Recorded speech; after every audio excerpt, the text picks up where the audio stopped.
अब ये बड़ा करीब से आपने ये उड़ान पाकिस्तान मुकम्मल होते बनते और उसमें आपका भी अपना हिस्सा रहा है, वो देखा है।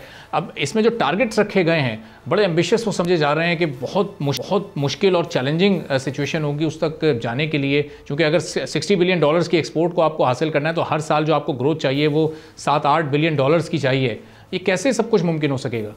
सबसे पहले तो मैं आपको एक बात बता दूं कि आपकी जो रिलायंस है दो चीजों पे हो सकती है, एक गुड्स पे और एक सर्विसेज पे। और सर्विसेज में जो सबसे बड़ा सेक्टर है आपके पास वो आपका इस वक्त आईटी सेक्टर है। आईटी सेक्टर में आपने देखा होगा कि इस वक्त लेफ्ट राइट एंड सेंटर हमारे पास आईटी ग्रेजुएट्स आ रहे हैं और हम उनको फ्रीलांसिंग की सॉल्यूशंस दे रहे हैं। इनको विंडोज, उनको एवेन्यू दी जा रही है कि वो आगे बढ़े और आईटी में फ्रीलांसिंग करें। तो एक ये बहुत बड़ा हमारे पास होगा। मैं आपको अभी एक छोटी सी फिगर दे देता हूँ। इस वक्त वर्ल्ड के अंदर 640 बिलियन डॉलर की अकाउंटिंग सर्विसेज एक्सपोर्ट होती हैं जो आईटी से रिलेटेड है, और इसका तखमीना है कि अगर अगले 5 सालों में ये 870 बिलियन डॉलर से ऊपर जाएगी। तो अगर आप देखें तो सिर्फ मैं मुवाजना करूं तो $200 बिलियन प्लस है, तो सिर्फ एक सर्विसेज अकाउंटिंग सर्विसेज में आपको दे रहा हूं। फिर इस तरीके से और भी मजीद सर्विसेज हैं जो कि इम्प्रूव होंगी। तो हमें ये चाहिए कि हम अपना शेयर लें। हमें अगले 4 से 5 सालों में कोशिश करनी चाहिए कि हमारे पास कम से कम 15 से 20 बिलियन डॉलर की ये आपकी सर्विसेज जो आईटी सर्विसेज फ्रीलांसिंग है वो आ जाए।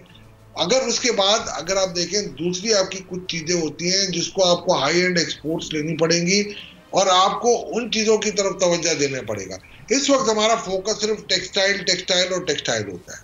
हमें इससे बाहर निकलना पड़ेगा। टेक्सटाइल एक बहुत इंपॉर्टेंट हमारे लिए एलिमेंट है क्योंकि इसका एक हद तक रॉ मटेरियल इंडिजीनियस है। आपको अपनी एग्रीकल्चर को सबसे ज्यादा बूस्ट देनी पड़ेगी और सबसे बड़ी बात है SIFC के तहत आपको जो चीजें निकाल रहे हैं आपको उन लैंड की स्ट्रेटेजी बनानी पड़ेगी। मैं बड़े माजरत के साथ जो स्ट्रेटेजी आजकल चल रही है कि जी हम इन्वेस्टमेंट लेके आए और वो डेवलप करें, मैं नहीं समझता कि कोई इस तरीके से इन्वेस्टमेंट ज्यादा अट्रैक्ट कर सकते हैं हम FDI। हमें ये लैंड एज एन इक्विटी देनी पड़ेगी इनको और उनको कहना पड़ेगा आप टेक्नोलॉजी और बाकी मैनेजमेंट जो कोर मैनेजमेंट टीम बाहर से लेके आए और उनको हमें इंसेंटिव दे के वही चीज टैक्स फ्री करके इनको आपको एक्सपोर्ट करानी पड़ेगी। और मैं ये समझता हूँ कि अगर ये 2-3 चीजों पे आप कर गए, ये काम अगर आपने ऐसे तरीके से कर लिया तो मैं ये समझता हूँ आपकी एक्सपोर्ट $60 बिलियन से भी कहीं ज्यादा हो सकती है और कोई वजह नहीं देखता मैं कि $75 बिलियन ना हो।